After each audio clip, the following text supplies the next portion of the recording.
मंचासीन अवजक संघ के राष्ट्रीय अध्यक्ष एवं प्रदेश अध्यक्ष, विद्वान साथीगण, प्रदेश के कोने कोने से आप सब आए, आप सबका बहुत बहुत धन्यवाद। साथियों, सबसे पहले मैं अपने महामना डॉक्टर रामस्वरूप वर्मा, पेरियार ललई सिंह पेरियार और जगदेव बाबू को नमन करता हूं। और बड़ी देर से हम लोग आपकी बात सुन रहे। सबका जो विचार है वो कहीं अलग नहीं, सबका विचार एक ही है।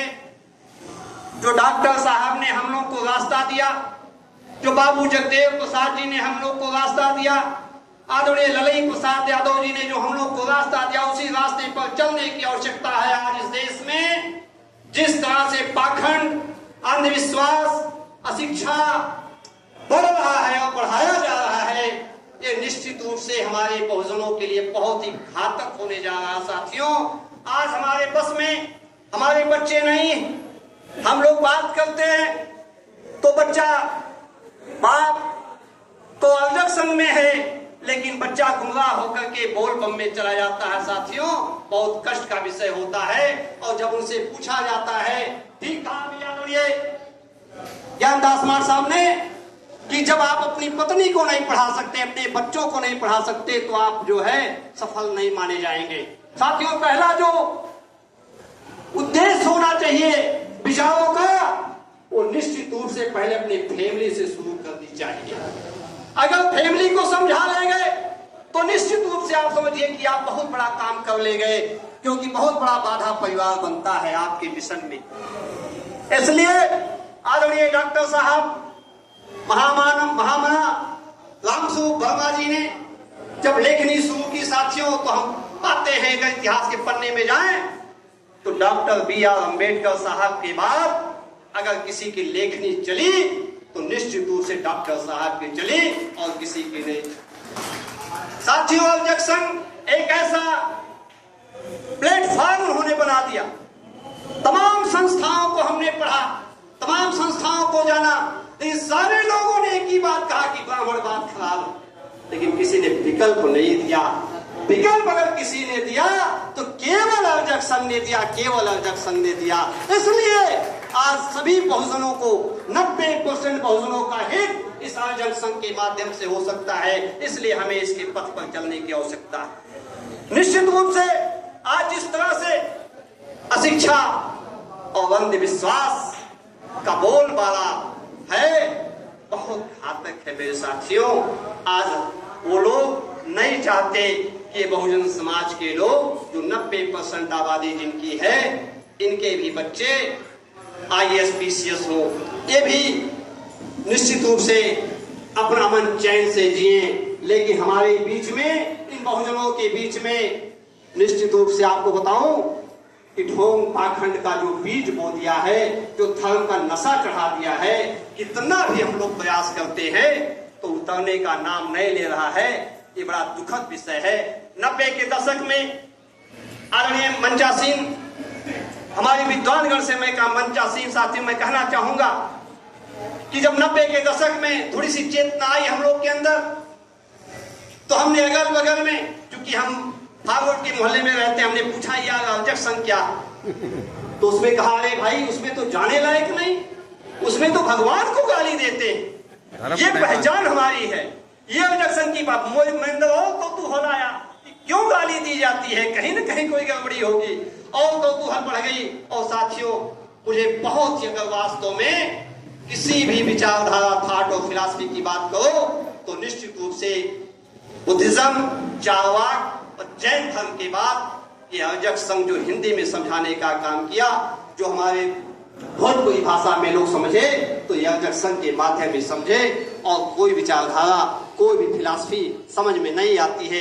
जितनी बढ़िया फिलॉसफी है, जब ब्राह्मण भंगी एक समान होंगे तो क्या होगा साथियों, इस देश में अमन चैन कायम होगा। यही मानवकांक्षी राम जी समझाते थे कि ये जो व्यवस्था है ऊंच नीच की खाई, इसको पलटने की आवश्यकता, ऐसे कर देने की आवश्यकता। ये बराबरी का व्यवस्था बनाने की आवश्यकता है। यही तो हम लोग को हमारे महापुरुषों ने सिखाया, यही रास्ता बतलाने के लिए तो आज उन्होंने अपने जीवन की आहुति देने का काम किया। निश्चित रूप से साथियों, आज उन जो शहीद हुए लोग हैं, अगर उनको वास्तव में हम नमन करते हैं तो निश्चित रूप से हमें उन्हें उनके रास्ते पर चलना होगा। आज ये संचालक महोदय जी ने एक बहुत अच्छी बात बताई। साथियों, मैं फूलन देवी जी के साथ काम किया, मैं उनके साथ बहुत दिनों तक मैं काम किया जेल से निकलने के बाद।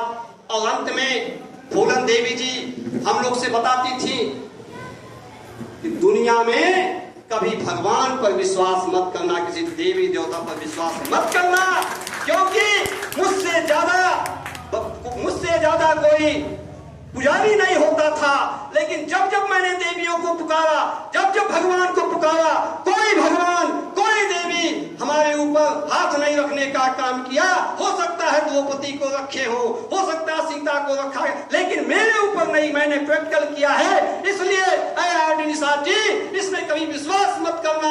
ये सब ढोंग पाखंड की बातें हैं, केवल शास्त्रों में लिखी हुई बातें हैं, केवल थियरी की बातें हैं। ये प्रैक्टिकल में संभव नहीं है। हमने प्रैक्टिकल किया है, बहुत हमारे साथ अत्याचार हुआ है, बहुत देवियों को हमने पुकारा है, लेकिन कोई देवी हमारी रक्षा के लिए आई नहीं है। इसलिए चूंकि हम लोग फूलन देवी के अनुयायी हैं साथियों, मैं कहना चाहूंगा, हम डॉक्टर महामना रामस्वरूप वर्मा के अनुयायी हैं, डॉक्टर B.R. अम्बेडकर के अनुयायी हैं। साथियों, अगर हम लोग इनके अनुयायी हैं तो सबसे पहले अपने अंदर सुधार करना चाहिए। मजबूरी नाम की कोई चीज नहीं होती है।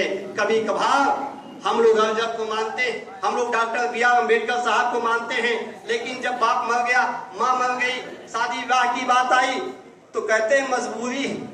एक साथी हमारे थे, बहुत बड़े वो थे, बहुत बड़े अर्जक की बात करते थे, डॉक्टर B.R. अम्बेडकर की बात करते थे। पिताजी उनके मर गए, जब वो बाल बनवाए तो मैं उस तीसरे दिन जब पहुंचा, हमने कहा सर ये क्या आपने कर लिया? कहे क्या करे यार, चमार भी बाल बनवा लेता है, तो हम लोग तो निषाद हैं। तो हमने कहा फिर ये तो थियरी आपकी गलत है, या तो आप पढ़ाओ मत कि भाई ये सब ना मानो, अब अगर मानो पढ़ाओ तो खुद ही प्रैक्टिस करो। इसलिए साथियों, कहा जाता है कि भाई जो उपदेश दो उसे आप स्वयं भी लागू करो।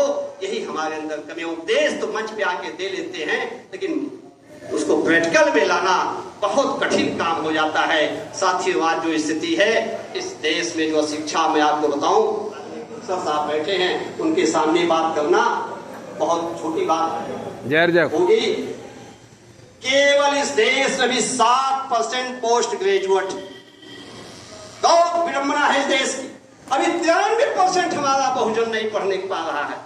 इसलिए और बेरोजगारी की दर आप देख ले कहां चला गया है। इस देश की हालात विस्फोटक हो चुकी है।